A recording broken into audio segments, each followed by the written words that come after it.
Delfin lived in the neighborhood, in my neighborhood in Cienfuegos, Cuba. He was a year younger than I was. Of course, we see each other almost every day at school. And that's when we were at the age that we could leave the house by ourselves in bicycle. And we used to go in bicycle everywhere. Even outside of the town, we went to the fields, the rivers.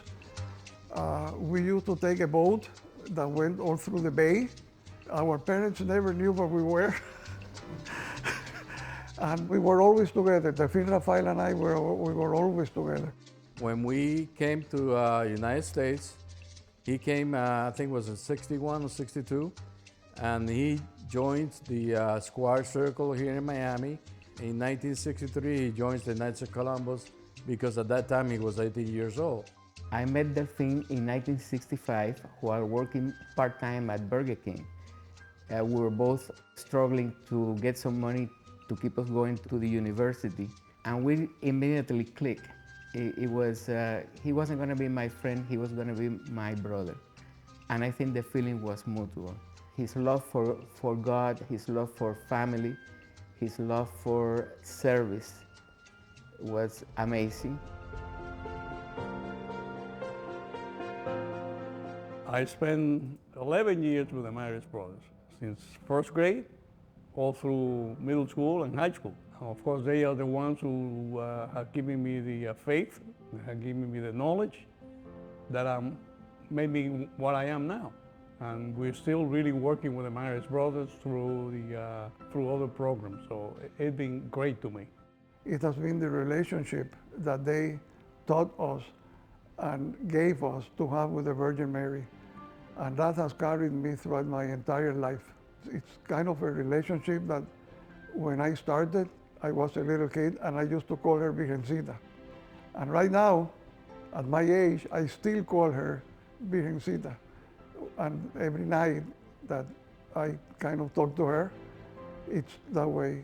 It's that special relationship, and that I owe that to the Marist Brothers education.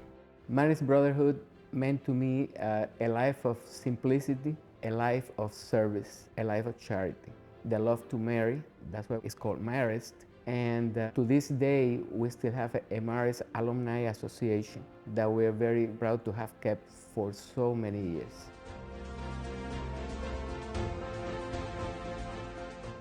Because of the Marist education, that's what brought us into service. And when we came to this country, we kept on, even though we lived in different places, we still gave the service working in Catholic movements, in Knights of Columbus, and we never stopped working in service.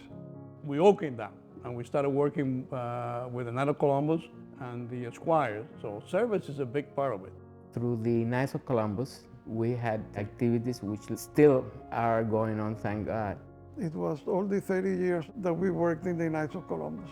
All the charity work that we did, the food collection, the toy collection, all the headaches that we had doing all of that, but it was good. It became part of our life, and it was wonderful to be able to do it together, because it's like we never stopped being kids. Well, Delfin was the example of service. He loved to serve. We got together for the Thanksgiving. One of the things that Delfin said every year is that I'm not taking care of the food drive. I'm gonna be too busy. I gotta spend time with my family. We're going on vacation and so forth. And I told him every year, sure, buddy. So we didn't pay any attention to it. He still did it. He was great at that. Every penny that we get at the council, he wants to donate it. And I always say, Delfin, we cannot do everything. We have to keep some money just for a rainy day. And he says, no, money that we receive, we have to donate it to the needy people in our community. I met Delfin many years ago through my husband, who had known him as a childhood friend. One of the things I remember that he was very ambitious in all the projects. At one time, we had a request to help a group of needy families, and we said, how many are there? They said, well, we think we have 20.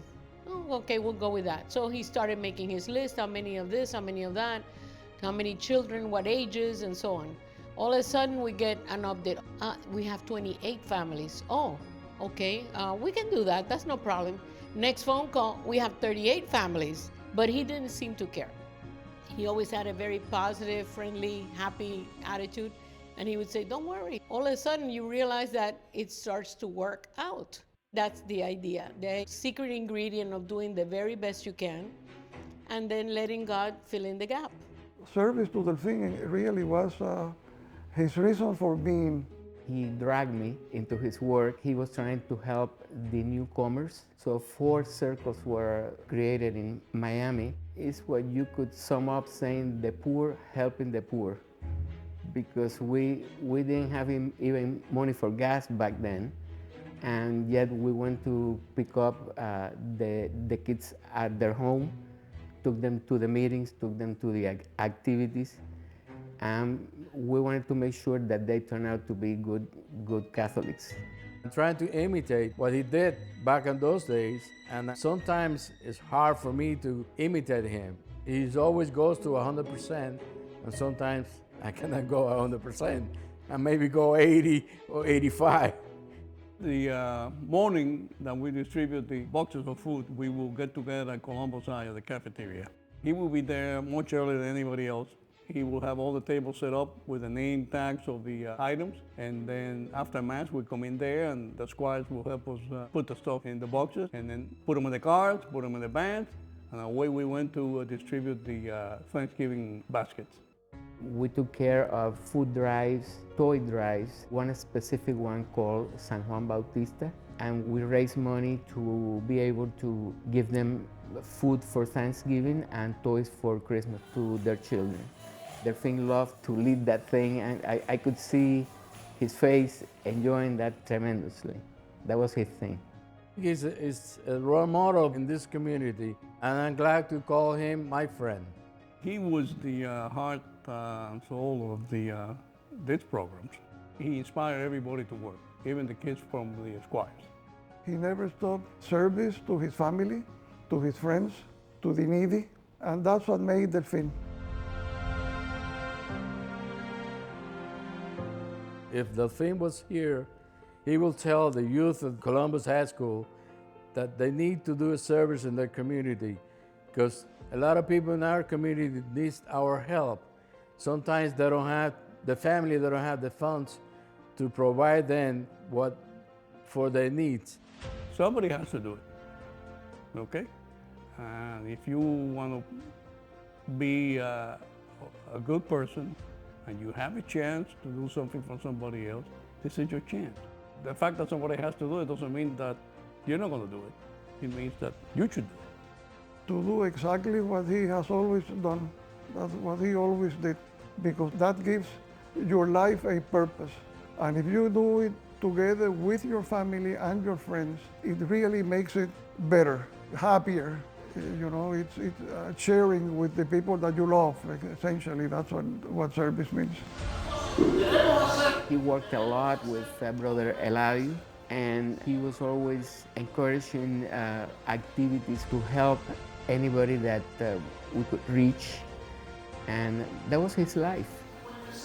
A friend of his said that he ended like a true Marist.